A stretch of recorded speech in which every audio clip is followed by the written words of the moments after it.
Evangelho de Mateus, capítulo 6, dos versos 5 ao 13, que é a mais famosa de todas as orações, né? O Pai Nosso. Vamos ler? Verso 5. E quando orardes, não sejais como os hipócritas, pois gostam de orar em pé, nas sinagogas e nas esquinas das ruas, para serem vistos pelos homens. Em verdade vos digo que eles já receberam sua recompensa.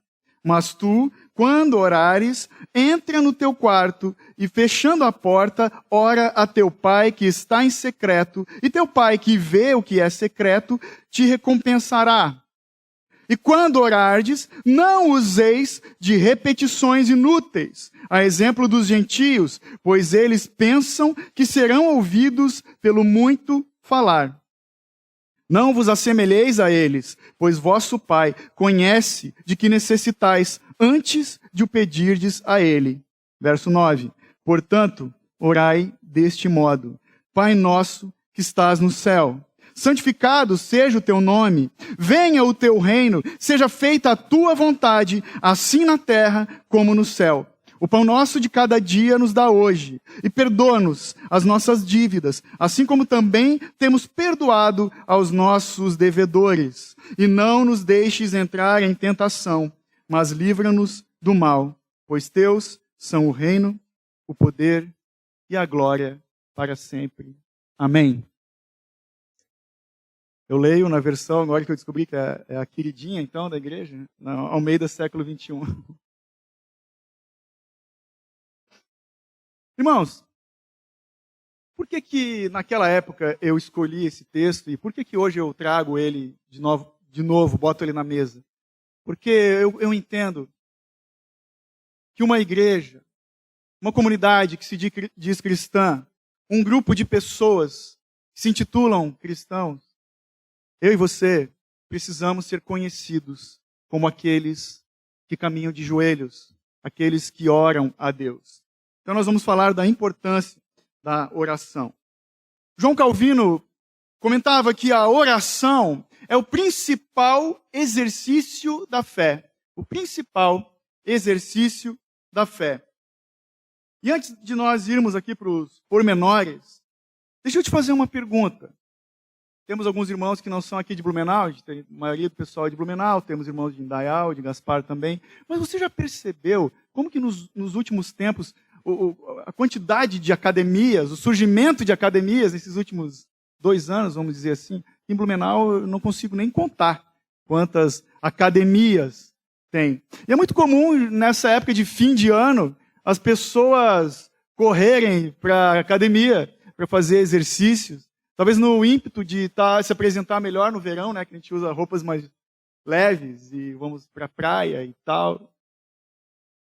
São muitas pessoas se encaminham para as academias. Tem gente que vai na academia 3 vezes por semana, tem uns que vão 5 vezes, eu conheço, pessoas que vão 5 vezes da semana, malhar, né, como a gente fala, e tem aqueles que vão 1 vez na semana.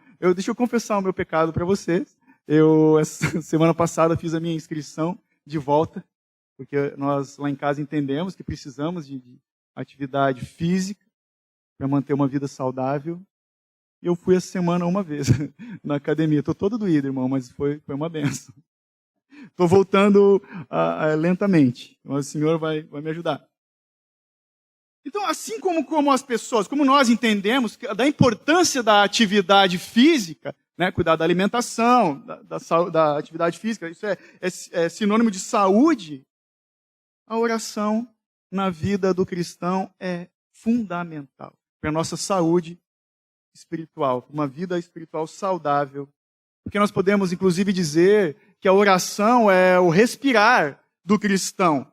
Tudo bem se a gente for 2 vezes para a academia, 1 vez, misericórdia da minha vida. Mas, irmão, tenta ficar 3 horas, 1 hora, sem respirar, para ver o que acontece. Portanto, a oração é atividade prática, vital, para as nossas vidas. Ela, podemos dizer, concordando com João Calvino, que é a atividade mais importante da vida de um cristão. Mas também, nos dias de hoje, é uma das práticas mais negligenciadas do cristianismo, infelizmente. Então, por que a oração é importante? A oração é importante porque ela é um dos meios pelos quais Deus permite que a sua criação se envolva com Ele. É a comunicação pessoal com Ele que nos ajuda, essa prática, a conhecermos melhor a Deus e a sua verdade. O famoso escritor C.S. Lewis também falou o seguinte a respeito da oração: Deus não precisa da minha oração, sou eu quem preciso dela. A oração me aproxima de Deus, revela minha dependência, minha fome e sede por sua vontade, seu reino e sua pessoa. A oração muda principalmente a mim, minha visão de Deus, do próximo e das circunstâncias. Já Agostinho fala o seguinte a respeito da necessidade da oração. Qual é a necessidade de fazermos oração, uma vez que Deus já sabe com antecedência quais são as nossas necessidades? Acontece que a intenção mesma de orar acalma e purifica o nosso coração, torna-nos mais capazes de acolher os dons divinos que nos são infundidos espiritualmente. Deus não atende nossas orações só pelo desejo que tem de nossas súplicas. Ele está sempre pronto a conceder-nos a sua luz, não uma luz visível, mas a luz da inteligência e do Espírito. Nós é que nem sempre estamos dispostos a acolhê-la, por estarmos inclinados para outros bens e atraídos pela cobiça das coisas temporais, e assim envolvidos em trevas. Vamos orar? Feche seus olhos, por favor. Bendito Deus e Pai, a Ti nós aqui rendemos graças, porque o Senhor é o Deus de toda boa dádiva, gracioso e paciente conosco, os Teus filhos. Abre o nosso entendimento, ó Pai, nós te pedimos para essa palavra, para esse ensinamento que acabamos de ouvir e tantas vezes temos lido e ouvido da própria boca do Senhor Jesus. Pai, penetra os nossos corações com essas verdades, para que de fato aconteça transformação e mudança em nossas vidas, para louvor da Tua glória, em nome de Cristo Jesus. Amém.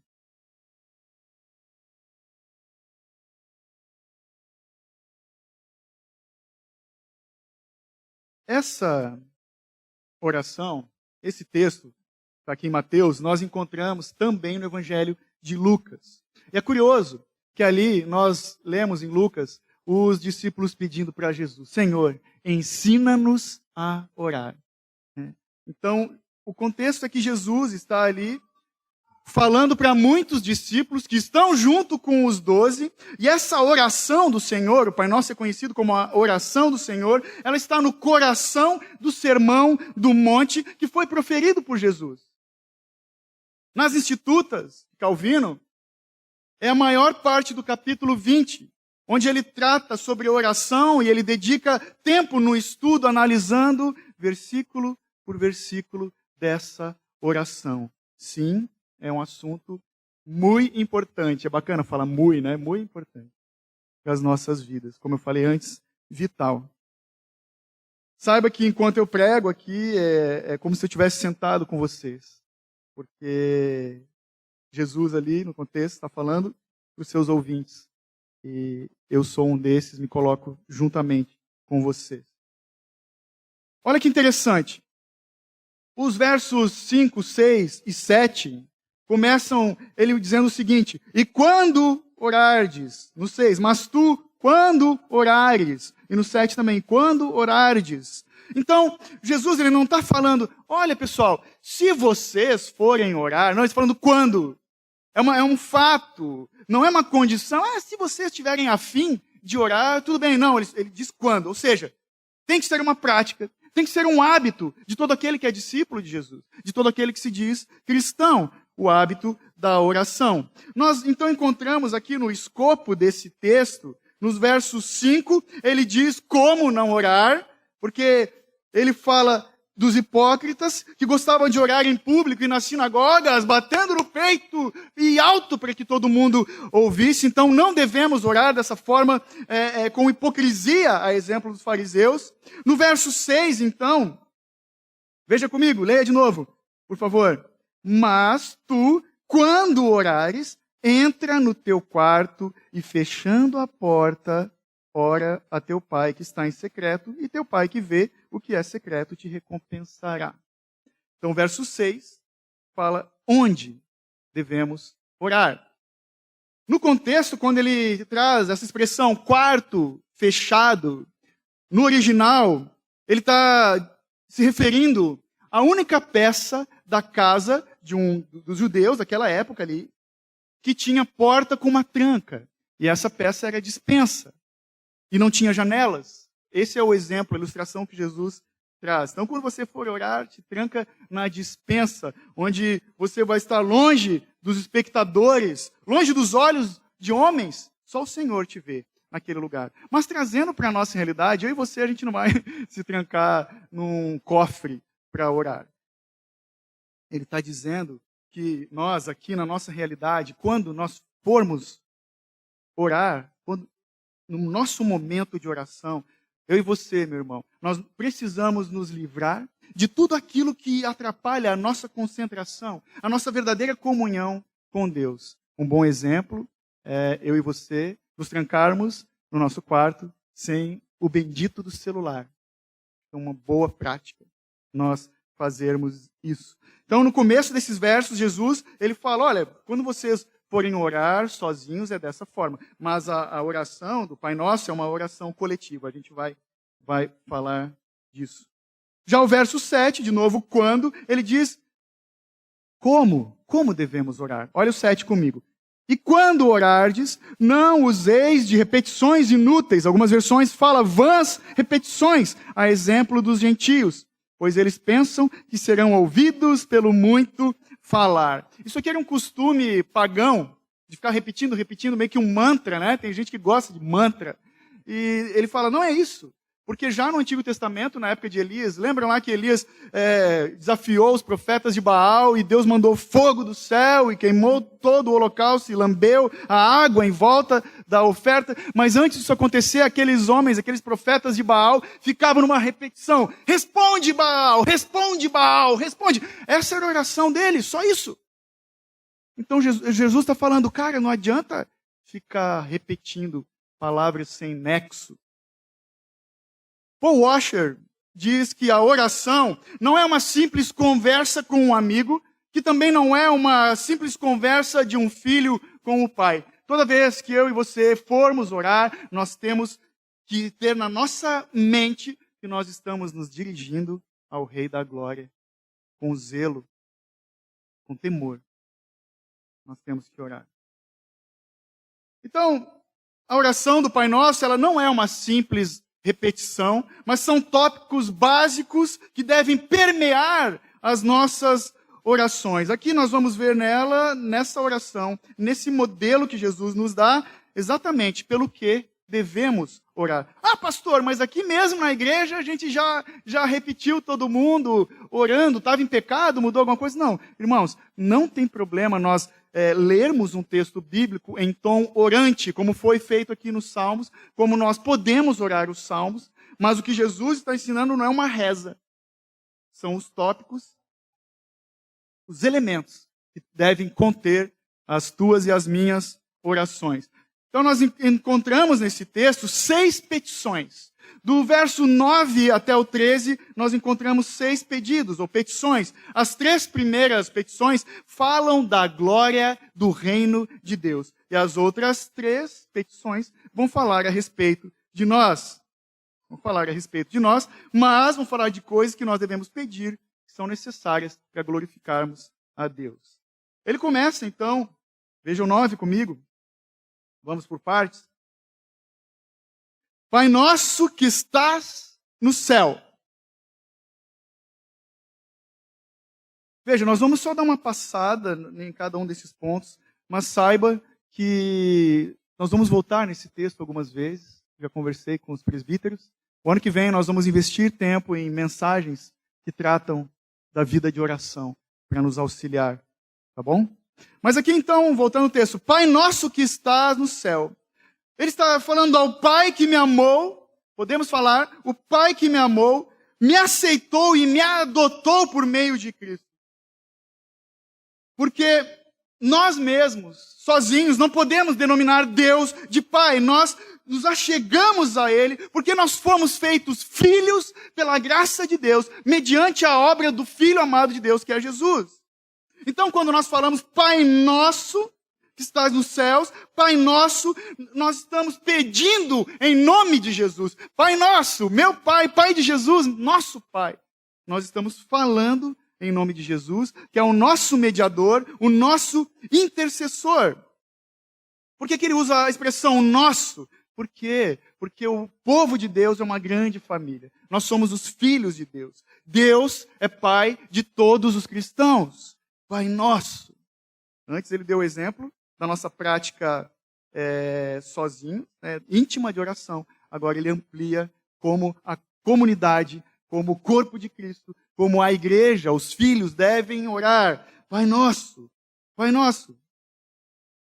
Porque ele é o Pai de todos os cristãos. O Senhor Deus, ele não quis ser chamado de Pai simplesmente porque ele quis intimidade. É mais importante do que chamar ele de Pai, é chamar ele de nosso Pai. Nosso. O Senhor deseja que nós nos portemos no coletivo, nos apresentemos no coletivo diante dele, como um povo escolhido de Deus. Então, não significa necessariamente que cada um venha chamar Deus de papai, paizinho, no particular. Irmãos, eu tenho um ranço com gente que fala papi. Eu tenho uma teoria. Quem fala papi, chama Deus de papi, ou o cara lá de cima, provavelmente está condenado ao inferno. Porque, cara, zelo, reverência. Ele não quer que a gente fique, bajulando. Mas ele quer que todos os seus filhos, em comum, não em particular, em comum, quando nós nos reunimos, que eu e você, que a gente tenha essa consciência, Deus é nosso Pai. Ele é o nosso Pai. Então nós somos advertidos aqui a esse amor, quando nós falamos Pai Nosso, esse amor fraternal que nós temos que ter uns para com os outros. Porque nós somos filhos, todos filhos do mesmo Pai. Então, só com Jesus nós podemos nos aproximar com ousadia diante do nosso Deus, que é Pai, seguros de que Ele vai nos atender, o Senhor vai nos atender, nosso Pai, porque Ele não pode negar nada ao seu Filho, Cristo. Então nós nos achegamos diante de Deus com ousadia, mas Jesus do lado, Pai nosso, nos achegamos diante do trono da majestade de Deus, o trono de onde o Senhor, Deus que é nosso Pai, está irradiando bondade e misericórdia para todo aquele que é filho de Deus. Mas ele continua no verso 9, Pai nosso que estás no céu. Isso aqui é muito legal. O Pai que está no céu.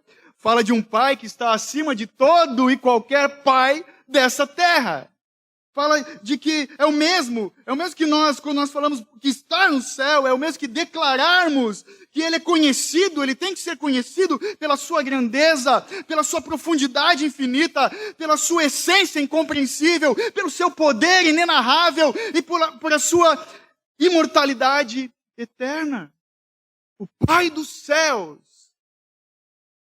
Aquele que é exaltado, é poderoso, é acima de todos, aquele que é além da nossa compreensão, significa que sempre que o nome de Deus é mencionado, meus irmãos, nós devemos erguer os olhos para o alto. Pai nosso, que estás nos céus. É assim que nós temos que nos portar, porque ao fazermos isso, nós estamos falando de uma forma litúrgica, em adoração, em reverência diante de Deus, que Ele não se compara com nada, nada carnal, nada terreno, porque Ele está acima de tudo e de todos. E nós falamos ao nosso coração, ao agirmos dessa forma, que não podemos medi-lo nada do nosso conhecimento, nem podemos ajustar a Deus de acordo com as nossas vontades. Isso aqui resume a palavra excelso, né, que alguns falam. Ele está acima de todos, soberano. E aqui me lembrei do Salmo 121, 1 e 2, né? Eleva os meus olhos para o monte, de onde virá o meu socorro? O salmista já sabia disso. Então é o Pai nosso que está no céu. Esse foi o começo do verso 9. Agora o verso 10, né, ele continua. E nós vamos ver aqui, então, os 6 pedidos que eu falei. Pai nosso que estás no céu, santificado seja o teu nome. Verso 10. Venha o teu reino, seja feita a tua vontade.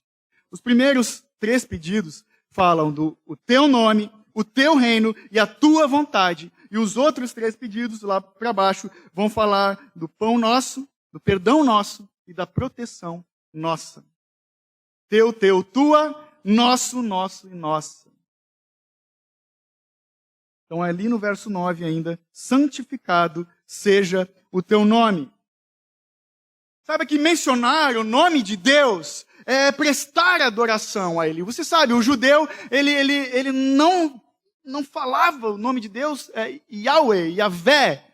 Ele não, sabe? O judeu tem temor.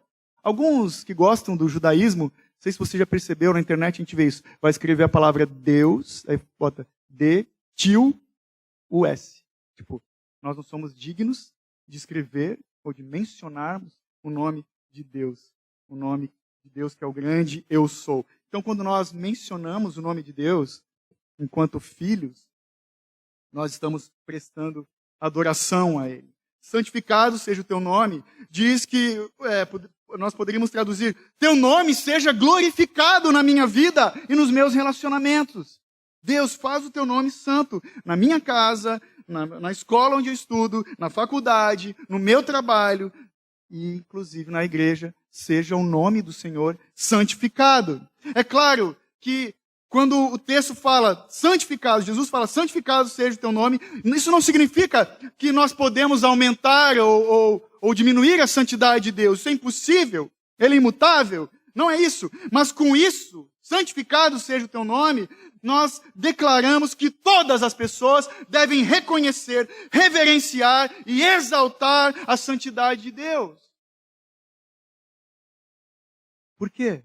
Porque tudo que Deus faz deve ser considerado glorioso como realmente é.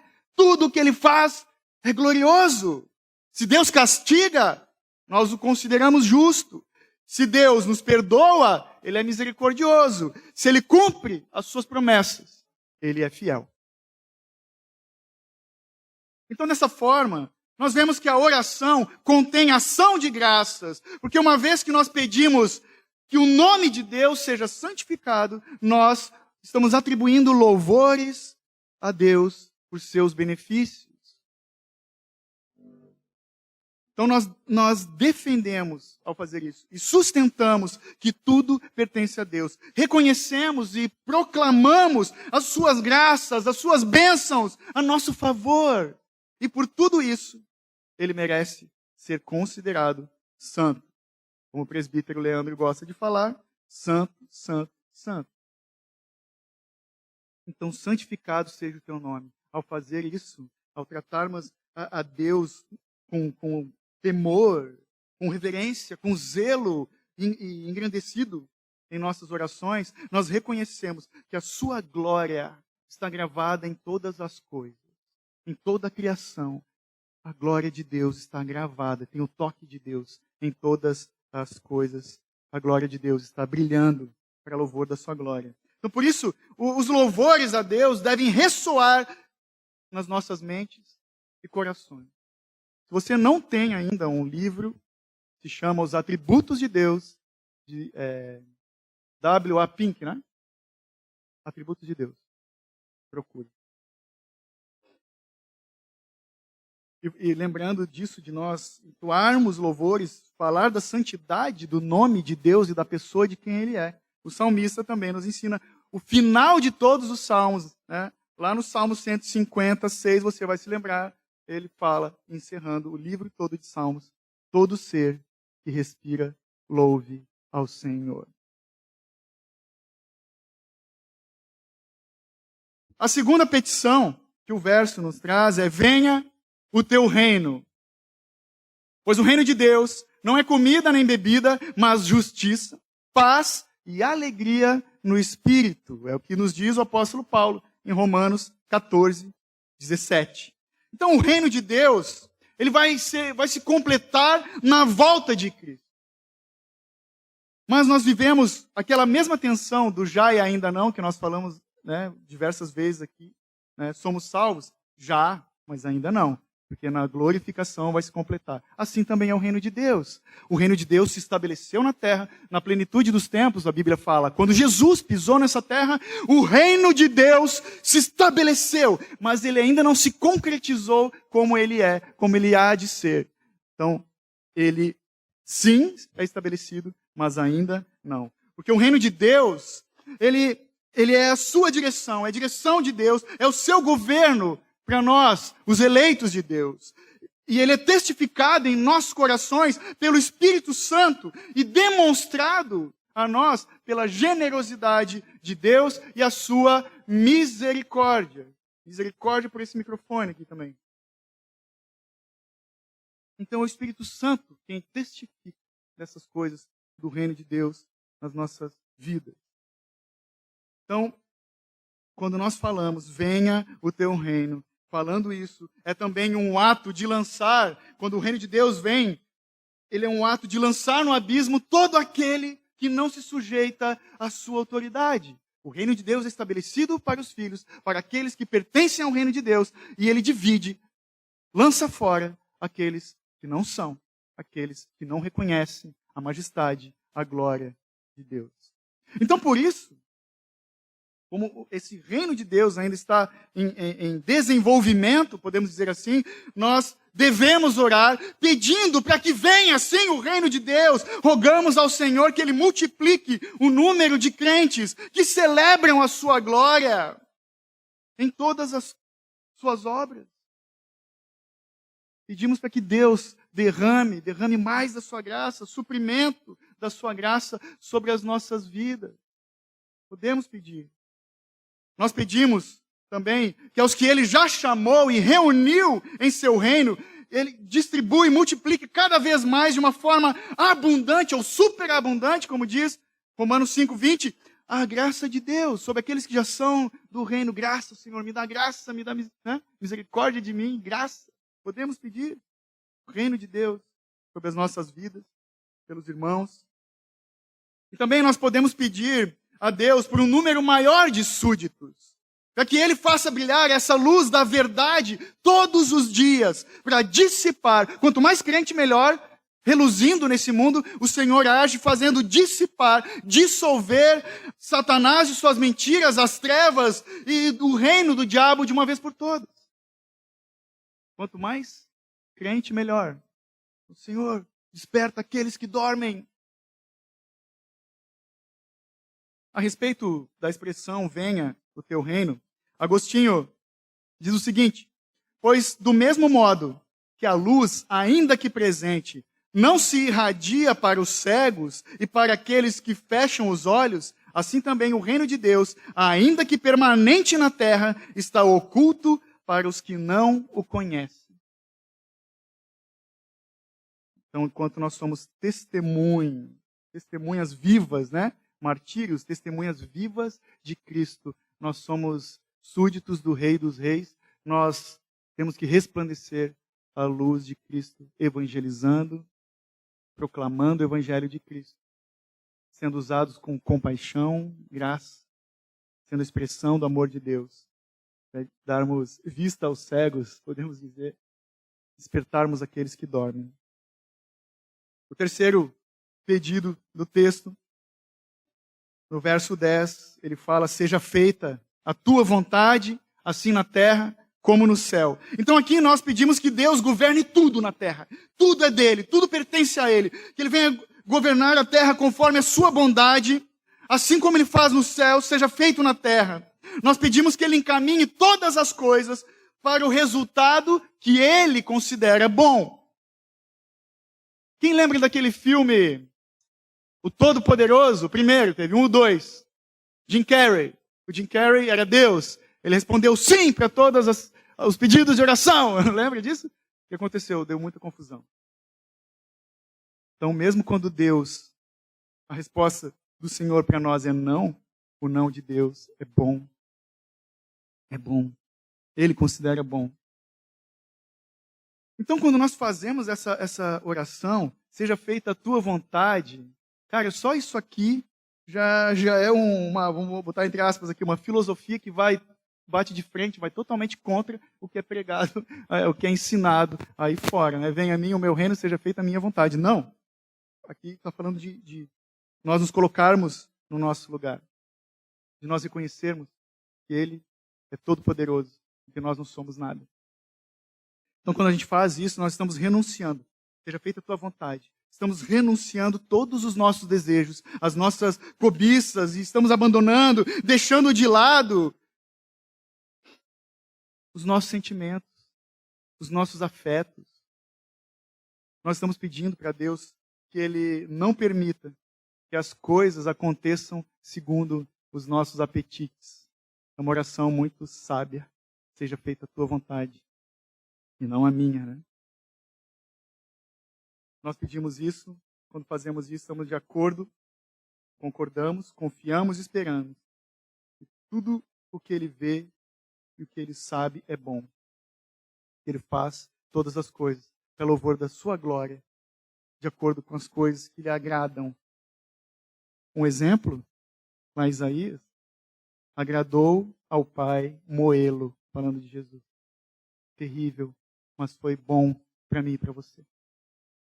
Então, orando assim, nós estamos orando para que Ele conduza tudo conforme Ele quiser e decidir. Estamos pedindo assim que o Senhor crie em nós novas mentes e novos corações. Ou seja, nós estamos pedindo que em nós e por nós não queremos nada. Não queremos nada. A não ser que o Santo Espírito de Deus tem gerado em nossas vidas. E pela inspiração do Santo Espírito, eu e você, nós queremos amar tudo que agrada a Deus, e dessa forma odiar, detestar tudo o que não agrada a Deus. É sábio pedirmos, Senhor, a tua vontade. O próprio Jesus orou isso, né? No Getsemane.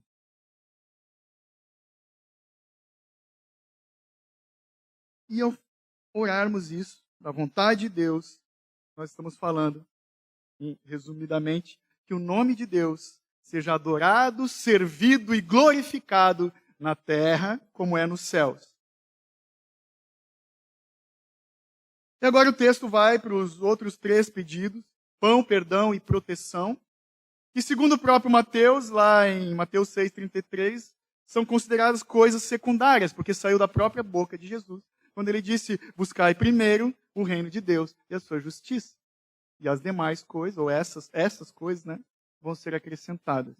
Então são pedidos secundários. O primordial na nossa oração, eu não sei o que pedir, glorifica, irmão, glorifica de pé, exalta o Senhor. Mesmo que em lágrimas, em dificuldade, bendiga o seu santo nome. É o que nós precisamos. Davi, né? Bendiz, ó minha alma, seu santo nome, e tudo que há em mim. Nós temos que orar, às vezes, para a nossa alma, para lembrarmos da glória, majestade, poder e fidelidade de Deus. Então, nós vamos ver aqui o pão, perdão e proteção. Pão é um pedido material, perdão é um pedido relacional e proteção fala do aspecto espiritual. Verso 11. O pão nosso de cada dia nos dá hoje. O pão nosso. Então nós pedimos, ao fazer isso, nós pedimos para confiar na providência diária de Deus. Todo dia, provisão de Deus para as nossas vidas. Vamos pedir para as coisas ordinárias. O pão, como o pão. O reverendo Augusto Nicodemos, ele fala, olha, Jesus não está ensinando a gente pedir o pudim de cada dia me dá hoje. Não coisas supérfluas, coisas básicas, como o pão diário que nos alimenta, nos preserva, né? Então, ao fazer isso, é um exercício para nós confiarmos no Senhor e esperarmos dele, até das coisas pequenas, como migalhas de pão ou gotas d'água. Ele supre cada uma das nossas necessidades, todo santo dia. Nós vemos isso em todo o Evangelho, em toda a Escritura. E nós vemos isso, quem tem criança pequena em casa, nós vemos isso nos filhos, nas crianças. E quem já teve, tem gente que tem os filhos que estão grandes aqui já. Eu costumo fazer uma ilustração. Hoje não cola muito, porque os meus filhos são adolescentes, já entendem as coisas melhor. Mas quando eles eram pequenos, quando as crianças são pequenas, olha a cena inimaginável. Pensa que... Vou usar aqui o exemplo do Cacá e da Liliana, que tem o Tommy pequeno. Eles estão dormindo de madrugada. E o Thomas vai lá no quarto dele. Pai, mãe, amanhã a gente vai ter casa? Nós vamos ter um teto para morar? Amanhã nós vamos ter comida? Cara, não existe isso. Filho confia. Filho espera. Filho descansa. No pão nosso de cada dia, Ele nos dá. Hoje, Ele nos dá. Ele pode, às vezes, nos dar o necessário. E é bom para nós desejarmos o necessário, não aquilo que vai embolorar, vai para o lixo, desperdício, o pão nosso de cada dia. Porque o mesmo Deus que nos dá hoje, não vai nos deixar faltar amanhã. O pão nosso de cada dia. E mesmo quando nós temos em abundância, nós podemos e devemos continuar pedindo o pão de cada dia. Porque ao fazer isso, nós reconhecemos que tudo vem dele. Que tudo que nós temos em nossas mãos pertencem a ele. Isso fala de mordomia cristã. Nós não somos donos de nada. Nós somos os mordomos, administradores dos bens que o Senhor nos concede. Por isso, temos que cuidar e administrar muito bem deles. E se temos em abundância, não é só para encher a nossa pança. Até rima, né? Abundância e pança. É para nós distribuirmos. É para nós abençoarmos. Amém? Então tudo que a gente tem é fruto da generosidade de Deus. Amém? Tudo que temos é dádiva, ou seja, dom gratuito de Deus. Agostinho, falando disso, do pão nosso de cada dia, ele diz o seguinte: nosso corpo, enquanto estiver nessa vida, isso é, antes de sua transformação, tem necessidade de reparar com o alimento as energias perdidas no desgaste contínuo. Assim, também nossa alma, por sofrer como que certa diminuição no amor de Deus, nosso amor por Deus, não o dele por nós, cansada por efeito das afeições temporais, necessita restaurar-se com o alimento dos preceitos divinos. Ou seja, quando nós pedimos o pão nosso de cada dia, também estamos nos referindo ao pão diário, que é a porção da palavra de Deus, que nos alimenta, nos sustenta e nos fortalece na fé. Tem gente que está numa dieta aí sem glúten e não come pão. Tudo bem, sem problema. Macarrão sem glúten. Ok, no problem. Mas não existe evangelho sem leitura da palavra de Deus. O quinto pedido do texto, então, ele segue. Verso 12. Perdoa-nos as nossas dívidas, assim como nós perdoamos aos nossos devedores. Então, nós pedimos por perdão e remissão de pecados. E isso é necessário. É necessário a todos os homens. Todos carecem da glória de Deus. Todos precisam dessa misericórdia. Todo homem precisa ser perdoado para ser salvo. Sem exceção. Então aqui na versão nós chamamos de dívidas, as nossas ofensas, pois a punição delas é o pagamento do que devemos a Deus. Era uma dívida impagável, porque eu e você não teríamos condições de pagar se não fosse esse perdão gratuito de Deus, que é fruto da sua misericórdia. Romanos 6, 23 vai dizer, porque o salário do pecado é a morte, mas o dom gratuito de Deus é a vida eterna por Cristo Jesus, nosso Senhor. A condição aqui é que pedimos para Deus perdoar as nossas dívidas, como perdoamos os nossos devedores, ou as nossas ofensas, como nós perdoamos aqueles que nos ofendem. Então a medida do perdão é a misericórdia. Então, por nós termos sido perdoados dessa dívida impagável, nós devemos considerar todos irmãos em Cristo perdoados. Perdoados. Todo aquele é perdoado, mesmo aquele que fez algum mal para mim, aquele que me insultou, ou até mesmo aquele que me feriu. Se ele é um cristão, ele é perdoado. Pois o ato de perdoar, quando nós perdoamos, é a garantia na nossa consciência da certeza que nós fomos perdoados. Ou seja, é a certeza, quando eu perdoo, é a certeza de que o Senhor nos dá um coração limpo do ódio, limpo da inveja, limpo da vingança. E olha como nós temos visto isso aqui lá fora demais. Coração perdoador é limpo do ódio, da inveja e da vingança. Então, porque olha o que o texto fala, assim como nós perdoamos. Porque o que nós pedimos é que Deus nos perdoe justamente como nós perdoamos aqueles que nos ofenderam. Senhor, me perdoa como eu perdoo o outro. Ao mesmo tempo, se eu pedir que Ele não nos perdoe, é o mesmo que pedir, se eu estou falando, Senhor, me perdoa como eu perdoo o outro. É o mesmo que dizer, se eu não perdoo, então não me perdoa. É a mesma medida. E a prática disso ele traz nos versos 14 e 15, que a gente não leu, mas está ali, olha só. Perdoa as nossas dívidas, assim como também temos perdoado aos nossos devedores. 14. Porque, Jesus falando, se perdoardes aos homens as suas ofensas, também vosso Pai Celestial vos perdoará. 15. Se, porém, não perdoardes aos homens, tampouco vosso Pai perdoará as vossas ofensas. Olha Agostinho de novo, ele diz, quem somos nós para não perdoarmos o nosso próximo, sendo que a maior dívida do universo nos foi perdoada? Então a evidência de que uma pessoa é filho de Deus é que ele, sendo perdoado, ele é também um perdoador. Ah, pastor, eu tenho dificuldade de perdoar. Vai para o joelho. Vai te arrebentar de orar. Vai pedir perdão para Deus.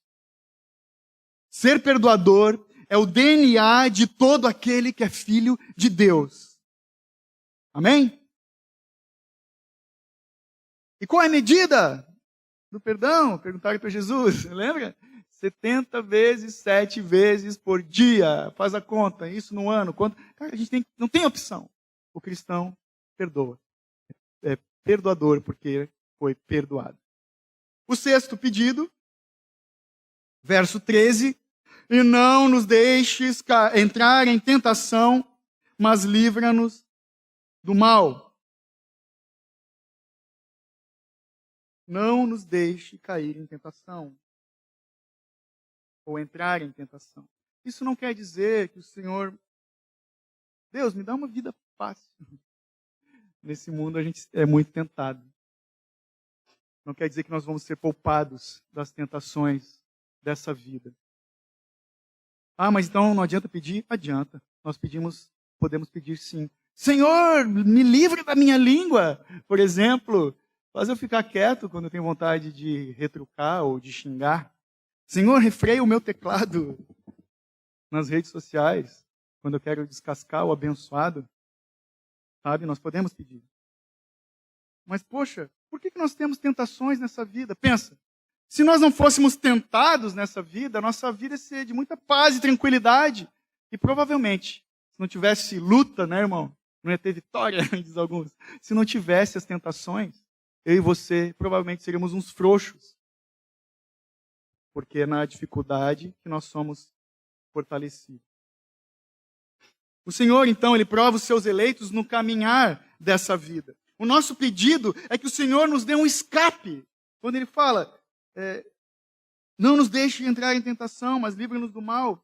Nos dá um escape, para que nós não sejamos vencidos ou esmagados pelas provações, mas que sejamos fortalecidos, Senhor, pela força do Teu poder. Porque Deus nos prova de uma forma. Sim, nós somos provados por Deus. E o diabo nos prova de outra forma.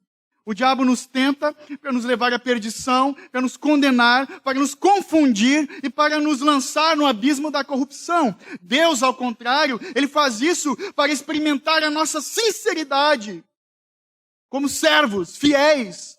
Ele faz isso, Ele nos prova para nos fortalecer no seu poder, nos fortalecer espiritualmente e também para nos mortificar, para queimar todo o mal da nossa carne, para que ela seja purificada. O não de Deus é para o nosso bem. Somos provados pelo Senhor para sermos aprovados.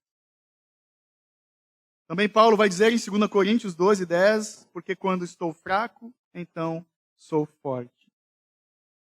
Em João 16:33, o próprio Jesus falou uma parte do verso: neste mundo vocês terão aflições, contudo tenham bom ânimo, eu venci o mundo. Mas então, o texto ali fala, e não nos deixes entrar em tentação, e a segunda parte, mas livra-nos do mal. Quando nós pedimos isso, nos colocamos sob a guarda e a proteção de Deus, sendo santificados pelo seu Espírito, governados pela direção de Deus, e assim permanecemos invencíveis diante do diabo, da morte e de todas as artimanhas do inferno. Quando nós pedimos, Senhor, livra-nos do mal. Isso sim significa de que nós podemos ser libertados do maligno. É como se Deus fosse aquela galinha e nós os pintinhos embaixo da asa dele. Pai, me livre do mal. Cuida de mim. Nessas 3 últimas petições aqui, pão, perdão e proteção, é muito curioso que nós podemos ver uma alusão velada, escondida, da Trindade agindo aqui.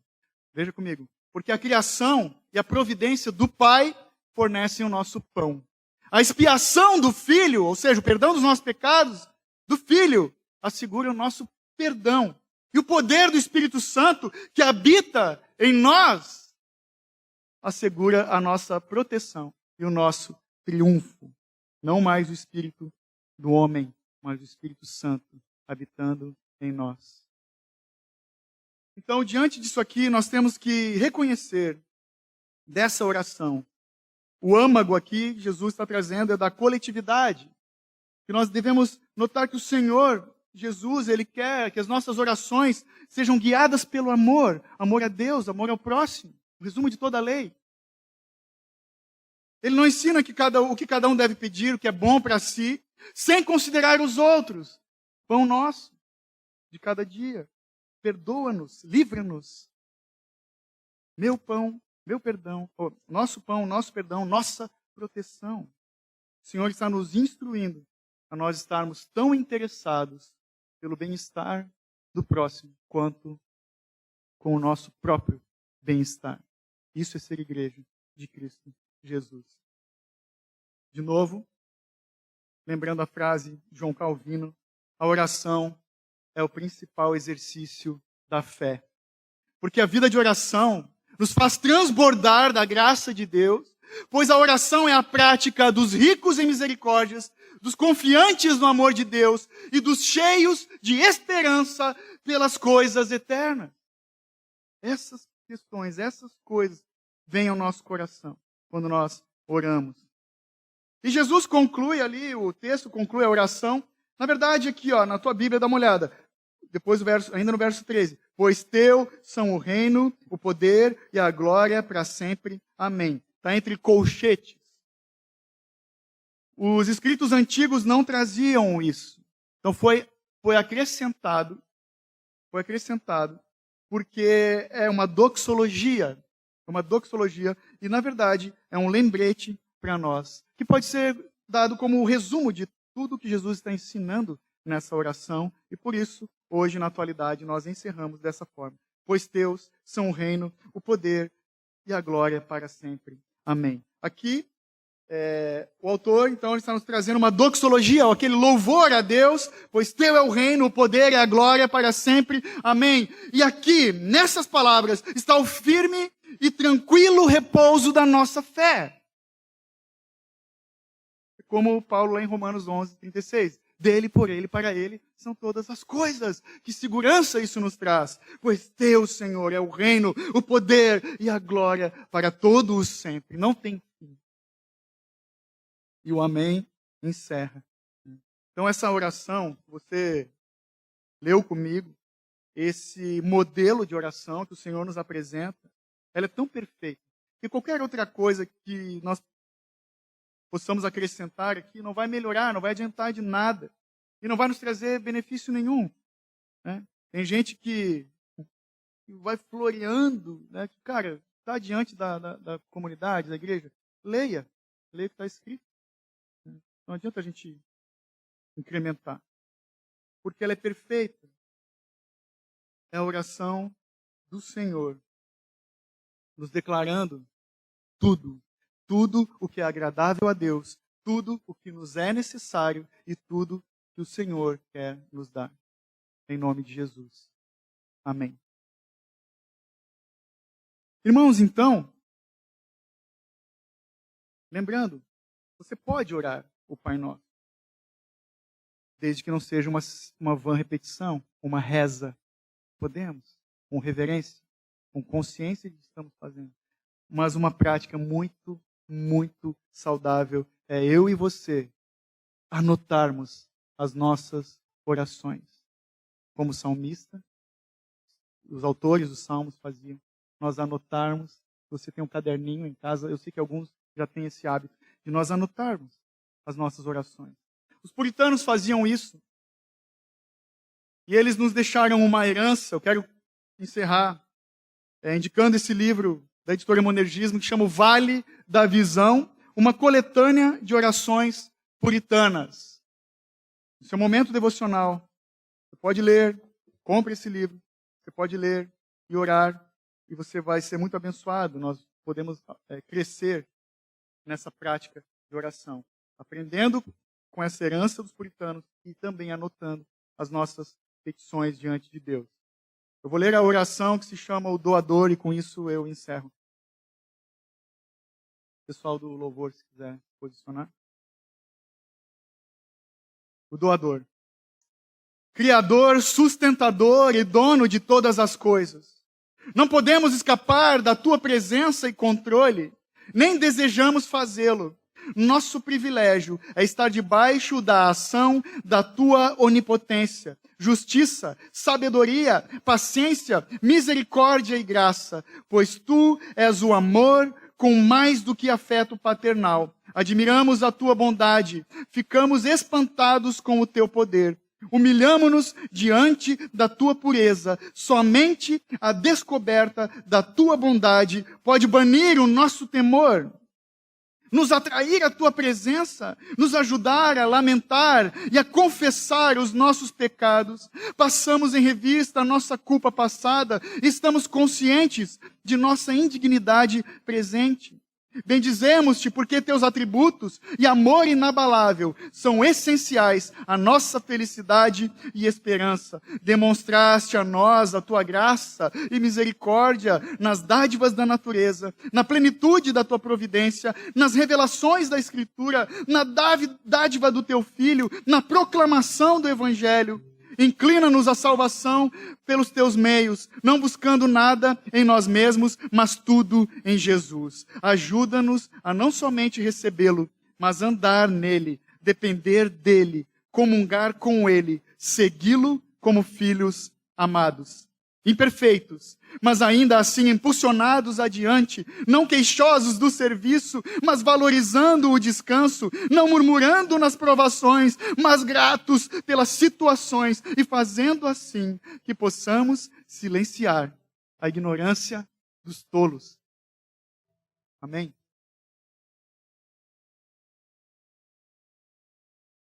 Talvez alguém aqui possa me dizer, mas às vezes eu não sei nem o que orar. A minha situação é tão grave que eu não sei o que pedir a Deus.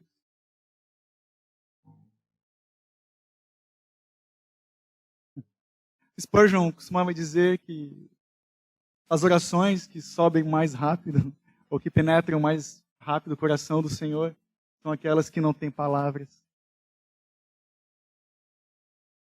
A Bíblia fala que em gemidos inexprimíveis nós podemos achegar ao Senhor.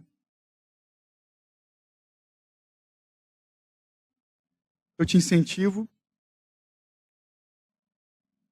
e eu confesso, eu comecei falando que a oração é uma das práticas mais negligenciadas da Igreja de Cristo. No corre-corre que nós vivemos hoje é uma luta, né, irmão? Nós dedicarmos tempo para falar com o Rei dos Reis.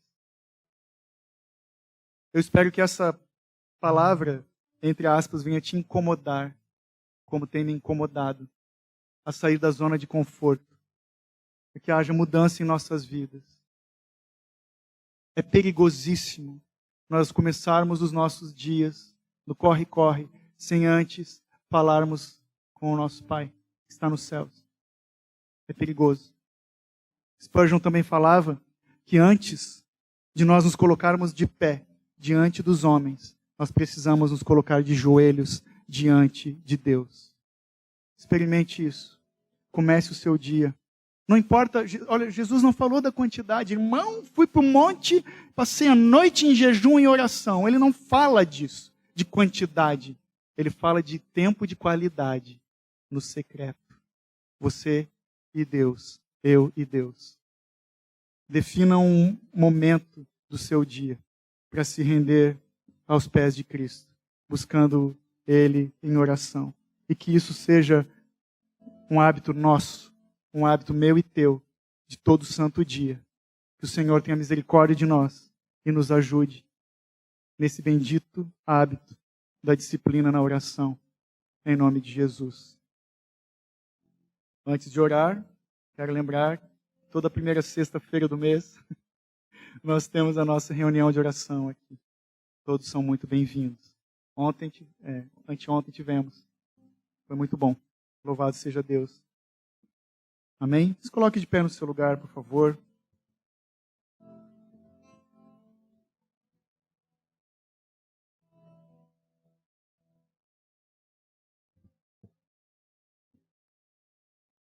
Te convido a fechar os seus olhos e orar comigo.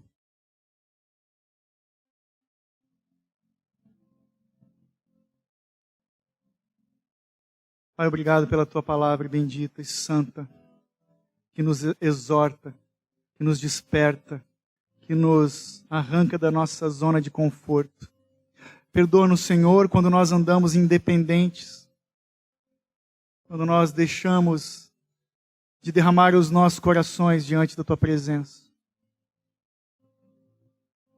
Perdoa-nos, Senhor, quando é muito maior a vontade de sermos ouvidos do que o simples fato, simples mas poderoso, de dedicarmos tempo ouvindo o Senhor a falar aos nossos corações, por meio da leitura da tua palavra, da meditação, da contemplação de Cristo Jesus, da disposição de sermos tocados pelo teu Santo Espírito em secreto.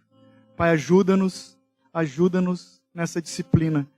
Assim como nós temos o hábito de todo domingo, enquanto igreja, nos prostrarmos diante de Ti em oração, sejam os nossos dias também de joelhos diante de Ti. Até que Tu venhas. Capacita-nos, Senhor, para que nós sejamos encontrados como servos fiéis, aqueles que Te adoram em espírito e em verdade. Em nome de Jesus. Amém.